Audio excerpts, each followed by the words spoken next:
Thank you, sir, for inviting me for the presentation. I will welcome all of you for my presentation today. Introduction to multimedia. The term multimedia is made up of two separate words. Multi means many and media means way through which information can may be transmitted. Multimedia भनेको चाहिँ दुईटा separate वर्डहरूलाई बनेको हो. एउटा चाहिँ multi हो जुनको meaning भनेको चाहिँ धेरै मेनी अनि मेडिया भन्छ अर्को चाहिँ मिडिया हो जुनको एउटा बाटो हो चाहिँ जुनबाट चाहिँ हाम्रो इन्फर्मेसन चाहिँ ट्रान्समिटहरू फ्लोहरू त्यहाँबाट त्यसले मल्टिमिडिया भनेको दुईटा वर्डबाट बन्यो मल्टिमिडिया भनेपछि यसको मेनी एकदम धेरै many way through which information through मेरी ट्रान्समिटेड भनेको सो अब त्यो दुईटा वर्डकोबाट मल्टिमिडियाको हामीले मिनिङ बुझिन्छ therefore multimedia can be described as an integration of multiple media elements together to influence the given information so that it can be in an interactive and attractive manner म त्यसैले चाहिँ हामीले मल्टिमिडियालाई चाहिँ यसरी डिस्क्राइब गर्न मिल्छ किन integration of multimedia elements together to influence the given information so that it can be in an interactive and attractive manner multimedia भनेको एकदम मल्टिपल मिडिया एलिमेन्ट्स हुन् जुनले चाहिँ अब हाम्रो इन्फर्मेसनहरूलाई चाहिँ एकदम एट्र्याक्टिभ इन्टरेक्टिभ म्यानरमा चाहिँ अब इन्फ्लुएन्स गर्छ in simple words multimedia means being able to communicate in more one way simple वर्डमा चाहिँ मल्टिमिडिया भनेको चाहिँ हामी अब एकभन्दा बढी वेमा चाहिँ कम्युनिकेट गर्न मिल्ने हो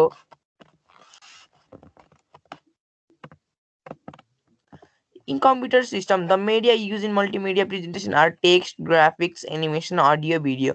हाम्रो कम्प्युटर सिस्टममा चाहिँ हाम्रो मल्टिमिडियाको प्रेजेन्टेसनमा हामीले युज गर्ने भनेको चाहिँ text graphics animation audio video यहाँ हेर्नु यहाँ टेक्स्ट भनेको चाहिँ हामीले युज गरिरहेको हामीले प्रेजेन्टेसनमा हामीले युज गरेको टेक्स्ट नै हो यहाँ डिस्क्राइब गर्नलाई त्यसै ग्राफिक्स भनेको यहाँ एउटा इमेज छ यो ग्राफिक नै भयो अब एनिमेसन भनेको हामीले एनिमेसन हालेको हुन्छ त्यसलाई एनिमेसन भन्छौँ अडियो साउन्ड भनेको अब हामीले कुनै भिडियो क्लिपहरूमा कुनैमा चाहिँ साउन्डहरू अनि हामीले आफै साउन्ड गर्नु गरेर हामीले प्रेजेन्टेसन दिइरहेको छौँ अर्को चाहिँ भिडियो भनेको हामीले हामीले अन्डरस्ट्यान्डिङ गर्नलाई भिडियो गरेर पिक्चर इन मोसनमा हामीले पिक्चरलाई चाहिँ मोसनमा लैजानु भनेको भिडियो अनि यसलाई हामीले प्रेजेन्टेसनलाई दिन्छौँ देखाउँछौँ text first component of multimedia text text is the most basic and important component of multimedia text भनेको चाहिँ एकदम बेसिक र इम्पोर्टेन्ट महत्त्वपूर्ण कम्पोनेन्ट हो मल्टिमिडियाको the text can be have various types of fonts and types of size to suit professional presentation text भनेको टेक्स्टमा चाहिँ एकदम धेरै टाइपको फन्टहरू हुन्छ धेरैको साइजहरू हुन्छ आफ्नो त्यो प्रोफेसनल प्रेजेन्टेसनलाई सुट गर्नको लागि यहाँ लेखेको भनेको नि टेक्स्ट नै हो यो टेक्स्ट लेखेको भनेको टेक्स्ट हो खासमा graphics An image, figure, picture or drawing can be considered as graphic. हामीले चाहिँ एउटा इमेज फिगर या पिक्चर अनि अथवा ड्रइङलाई त हामीले ग्राफिक्स कन्सिडर गर्छौँ images play a key role in multimedia इमेजेसको चाहिँ एकदम ठुलो भूमिका हुन्छ मल्टिमिडियामा some topic can be much more explanatory than with the help of graphics कुन टपिकहरू चाहिँ अब ग्राफिक्सले गर्दा एकदम बढी एक्सप्लेन गर्न मिल्ने खाले हुन्छ for example the restriction of blood circulation in human body becomes more interesting with the help of images अब हामीले अब ब्लड सर्कुलेसन ह्युमन बडीको ब्लड सर्कुलेसनको बारेमा पढ्दैछौँ तर त्यसमा इमेजेस राख्दैन एकदम त्यसलाई एकदम एक्सप्लेन गर्न सहिलो हुन्छ एकदम बुझाउन सहिलो हुन्छ नि त स्टुडेन्ट्सहरूलाई यसले चाहिँ मल्टिमिडियामा चाहिँ ग्राफिक्सको इम्पोर्टेन्ट हुन्छ animation An animation is a continuous series of still images that are displayed in a sequence. एउटा एनिमेसन भनेको चाहिँ एउटा continuous series of still images हो जुन चाहिँ हामीले सिक्वेन्समा डिस्प्ले गर्छौँ animation is of mainly two types second 2 dimensional and 3 dimensional animation भनेको चाहिँ दुई टाइपको हुन्छ एउटा second dimensional and third dimensional movies like Star Wars Stuart Little Avatar and TV cartoons have been made using animation and other special effect अब यो धेरै फ्यास धेरै एकदम चर्चामा आएको मुभी जस्तै स्टार वार स्टुअर्ट लिटल एकदम फेमस मुभिजहरू हुन्छ नि यिनीहरू त खासमा एनिमेसन हालेर बनाएको हुन्छ एनिमेसन र अदर स्पेसल इफेक्टहरू audio any background music, sound, recorded voice, or over or narration commentary comes under this category. अरे एकदम अडियोको भित्र चाहिँ एउटा background music sound recorded voice narration कमेन्ट्रीहरू कम आउँछन् audio adds liveliness to the animation or presentation अडियोले चाहिँ अब त्यो एनिमेसन र प्रेजेन्टेसनमा जीवन फुक्छ त्यसले त्यसलाई चाहिँ त्यहाँ जीवन हाल्छ त प्रेजेन्टेसन र एनिमेसनहरूमा video Video refers to picture in motion. It contains images, figures, graphs, and other components to represent a particular topic. Video भनेको चाहिँ पिक्चर इन मोसन हो. पिक्चर चाहिँ मोसनमा भएको बेला चाहिँ हामीलाई भिडियो भन्छौँ. यसले चाहिँ इट कन्टेन्ट्स इमेजेस. यसले चाहिँ इमेज कन्टेन्ट गर्छ, फिगर कन्टेन्ट गर्छ, ग्राफ कन्टेन्ट गर्छ र अल कम्पोनेन्टहरू पनि यसले रिप्रेजेन्ट गर्छ एउटा पर्टिकुलर टपिकको बारेमा. It is an excellent way of conveying message for to the user in a limited time. यो भनेको एकदम राम्रो उपाय हो, राम्रो तरिका हो कि अब युजरलाई चाहिँ लिमिटेड टाइममा कन्भे गर्नुलाई एकदम राम्रो तरिका हो. For example movies, video games. अब भिडियोको इक्जाम्पलहरू भनेको मुभिजहरू भयो, गेम्सहरू भयो. Multimedia system.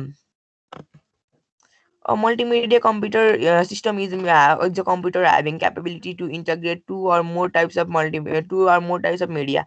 Multimedia computer system भनेको चाहिँ एउटा कम्प्युटरको क्यापेबिलिटी, कम्प्युटर ह्याभिङ क्यापेबिलिटी, एउटा कम्प्युटरसँग भएको क्यापेबिलिटी जसले चाहिँ दुई या दुईभन्दा बढी मिडियाहरूलाई चाहिँ इन्टिग्रेट गर्न दिन्छ. For generation, storage, representation, manipulation and access of information.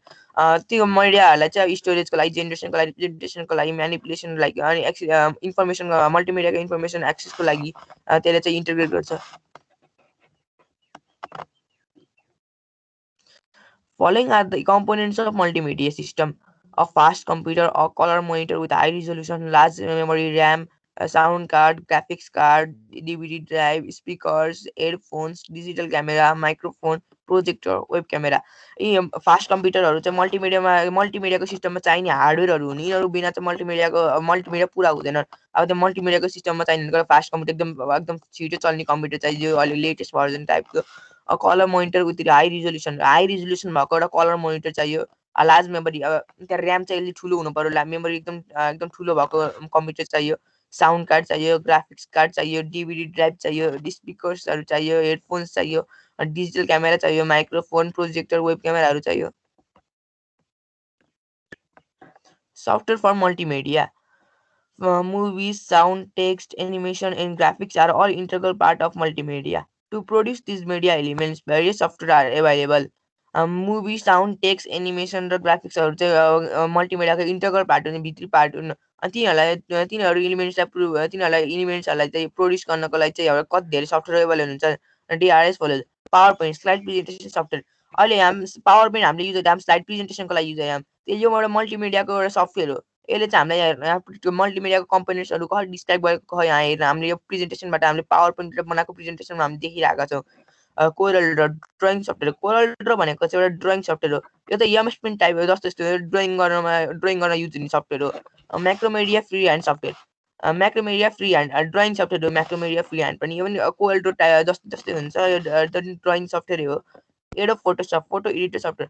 एउटा फोटोसप भनेको चाहिँ हामीले फोटो एडिट गर्ने सफ्टवेयर हो. यसले यहाँबाट चाहिँ हामीले फोटोहरूलाई हिल गर्न मिल्छ, फोटोलाई एडिट गर्न मिल्छ, फोटो क्रप गर्न मिल्छ, धेरै गर्न फोटोहरूलाई चाहिँ हामीले एकदम न्यू आफू युजरले कहाँबाट सुरु गर्नु, कहाँबाट फोटो एडिट गर्न सुरु गरेर कहाँमा पुऱ्याउँछ.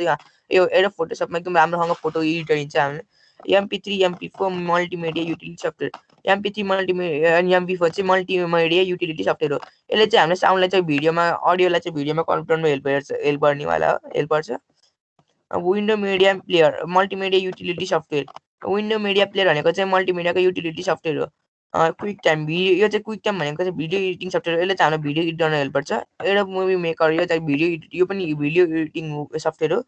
Musical instrument digital interface, MIDI, यो साउन्ड एडिटिङ सफ्टवेयर हो. Advantages of multimedia. It is easy to use. मल्टिमिडियाको एउटा एडभान्टेज भनेको यो एकदम युज गर्न सजिलो हुन्छ, एकदम इजी छ यसलाई युज गर्न. It can store huge number of data information for long period. मल्टिमिडियामा चाहिँ हामीले धेरै ह्युज नम्बर अफ डाटा, एकदम ठुलो डाटा र इन्फर्मेसनलाई चाहिँ हामीले लामो पिरियडसम्म स्टोर गर्न सक्छौँ. It makes teaching learning easier in the classroom. यसले गर्दा चाहिँ हामीले क्लासरुममा चाहिँ टिच गर्न, लर्न गर्न, सिक्न र सिकाउन एकदम सजिलो, इजियर बनाउँछ, एकदम सजिलो बनाउँछ. It is more effective because presentation can be done in big screen. यो चाहिँ एकदम इफेक्टिभ हुन्छ किनभने प्रेजेन्टेसन हामीले चाहिँ एउटा बिग स्क्रिनमा गर्न सक्छौँ. अब पढाएको मात्रै भनेको चाहिँ एकदम स्टुडेन्ट्सहरूले बुझ्न गाह्रो हुन्छ. त्यसैले चाहिँ यसलाई प्रेजेन्टेसनमा देखाउँदा इलिस्ट्रेटिभ तरिकाले देखाउँदा चाहिँ स्टुडेन्ट्सको माइन्डमा चाहिँ एकदम सजिलै जान्छ. It makes easy to share idea, views and thoughts among various people around the world. यसले चाहिँ अब मानिसहरूको बिचमा चाहिँ आइडिया, भ्युज र थट्सहरूलाई चाहिँ एक आपसमा साट्नलाई चाहिँ एकदम एक आपसमा चाहिँ सेयर गर्नलाई एकदम सजिलो बनाउँछ. It makes presentation matter more attractive. Multimedia use गरेर चाहिँ हाम्रो प्रेजेन्टेसन म्याटर एकदम एट्र्याक्टिभ हुन्छ. It is very helpful in creating web page. यो चाहिँ एकदम वेब पेज क्रिएट गर्नमा एकदम हेल्पफुल हुन्छ multimedia. Disadvantages of multimedia. It is more expensive. मल्टिमिडियाको सबै हार्डवेयर सफ्टवेयरहरू गर्दाखेरि चाहिँ एकदम एक्सपेन्सिभ हुन्छ multimedia. It needed high processing power computer. Multimedia चल्नको लागि एकदम एकदम हाई प्रोसेसिङ पावर भएको कम्प्युटर चाहिन्छ. Multimedia application take more time to open. Multimedia एप्लिकेसनलाई चाहिँ एकदम धेरै लामो टाइम लाग्छ ओपन गर्नलाई. Technical man power is needed to operate multimedia system. अब मल्टिमिडिया सिस्टमलाई अपरेट गर्नलाई टेक्निकल म्यान पावर चाहिन्छ. It is not possible to distribute and use in the remote area where poor people stay. अब यो चाहिँ अब एकदम रिमोट एरियाहरू यस्तो गाउँहरूमा चाहिँ त्यति पोसिबल हुँदैन यो युज गर्नलाई, किनभने त्यहाँतिर धेरै गरिब मानिसहरू बसेको हुनाले चाहिँ तिनीहरूले एफोर्ड गर्न सक्दैनन्. Applications field of multimedia. Multimedia becomes a part of everyday life. Multimedia भनेको चाहिँ हाम्रो एभ्रिडे लाइफको एउटा पार्ट भन्छ. Posters, banners, hoardings of films, cartoons, products etcetera that we see multimedia creation. हामीले चाहिँ पोस्टरहरू, ब्यानरहरू, होर्डिङ्सहरू, अब फिल्मको होर्डिङ्सहरू अनि अब कार्टुन्स, प्रोडक्ट्सहरू हामीले देख्छौँ, तिनीहरू मल्टिमिडियाको क्रिएसन हुन्. They entertain as well as influence many section of the society. यो तिनीहरूले चाहिँ अब इन्टरटेनमेन्ट गर्छ हामीलाई अनि हाम्रो कति धेरै सोसाइटीको सेक्सनलाई चाहिँ हामीले इन्फ्लुएन्स गर्छ तिनीहरूले. Business. Multimedia is a great help to business organization in presentation, which involves charts, drafts, and with other text matter. Multimedia भनेको चाहिँ बिजनेस अर्गनाइजेसनलाई पनि ठुलो हेल्प हो, किनभने यसले चाहिँ चार्ट, ड्राफ्ट र अदर टेक्स्ट म्याटरहरूमा चाहिँ यसले इन्भल्भ गरेर चाहिँ बिजनेसलाई एकदम रन गर्नमा हेल्प गर्छ. Such as in preparing new proposal, sales report, project report and more. यो चाहिँ अब न्यू प्रपोजलहरूलाई प्रिपेयर गर्नमा, सेल्स रिपोर्टहरूलाई प्रिपेयर गर्न, प्रोजेक्ट रिपोर्टहरू र धेरै प्रिपेयर गर्नमा हेल्प गर्छ यसले. The use of multimedia in business and workplace help the people to understand the requirement better, thus improving the quality of life. मल्टिमिडियाले गर्दा चाहिँ बिजनेसमा चाहिँ बिजनेस र वर्क प्लेसहरूमा चाहिँ पिपुलहरूको बिचमा अन्डरस्ट्यान्डिङ बेटर बनाउँछ यसले, अनि त्यसरी क्वालिटी अफ वर्कमा चाहिँ एकदम हेल्प गर्छ.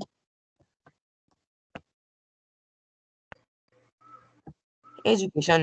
Multimedia is a part of computer training provided to students in school. Multimedia helps the student to get more information and improve knowledge apart from the textbook. Multimedia भनेको चाहिँ हाम्रो स्टुडेन्ट्सहरूलाई स्कुलमा provide गर्ने एउटा computer ट्रेनिङको रूपमा use हुन्छ multimedia. Multimedia helps the student to get more information. मल्टिमिडियाहरूले चाहिँ स्टुडेन्टलाई एकदम धेरै इन्फर्मेसनहरू एकदम इम्प्रुभ नलेज, अब टेक्स्ट बुकको बाहिरको नलेजहरू पाउनमा हेल्प गर्छ. Advertising. Multimedia helps in advertising and providing information about Belarus products, services, campaigns, release of films. We see hoardings, banner, poster, advertisements, and film presentation at roadside gardens and public places. मल्टिमिडियाले चाहिँ अब एकदम advertising help गर्छ, providing information. हामीलाई information धेरै थियो, प्रोडक्ट्सहरू, सर्भिसहरू, क्याम्पेन्सहरूको अनि फिल्मसको रिलिजको बारेमा चाहिँ हामीले इन्फर्मेसन दिन्छ. We see hoardings, banner, posters, advertisements and film presentation at road. हामी चाहिँ गार्डन्स, पब्लिक प्लेस, रोड साइडमा चाहिँ हामीले ब्यानरहरू देख्छौँ, होर्डिङ्स देख्छौँ अनि पोस्टर देख्छौँ, हामी जुन चाहिँ मल्टिमिडियाबाट बनाइएको हुन्छ. Entertainment. Multimedia is used to develop special effects in movies and animation. Using multimedia system, users feel thrilling and exciting while playing computer games or video games. You can enjoy national as well as foreign films, music, video, etc. मल्टिमिडियाले चाहिँ हामीलाई एकदम हामीले special इफेक्ट्सहरू मुभिजहरू एनिमेसनमा develop गर्नमा help गर्छ. अनि multimedia सिस्टमले गर्दा हामीलाई एकदम कस्तो एक्साइटिङ र थ्रिलिङ गराउँछ कि कम्प्युटर गेम्स र भिडियो गेम्सहरूमा कति एक्साइटिङ थ्रिलिङ फिल गराउँछ. अनि हामीलाई यसरी इन्टरटेन गराउँछ. अनि हामीले चाहिँ मल्टिमिडियाको युज गरेर नेसनल फिल्म मात्रै नभएर नेसनल म्युजिक भिडियोहरू मात्रै नभएर फरेन फिल्मसहरू, म्युजिकहरू, भिडियोहरू हामीले सुन्न हेर्न पाएका छौँ.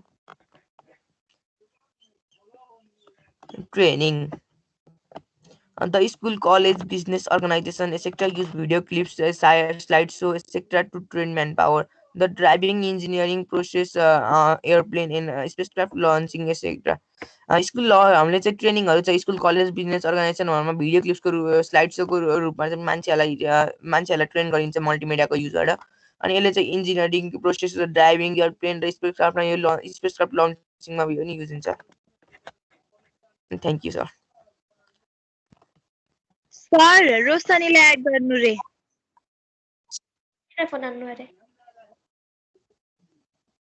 Okay, thank you, Roshan.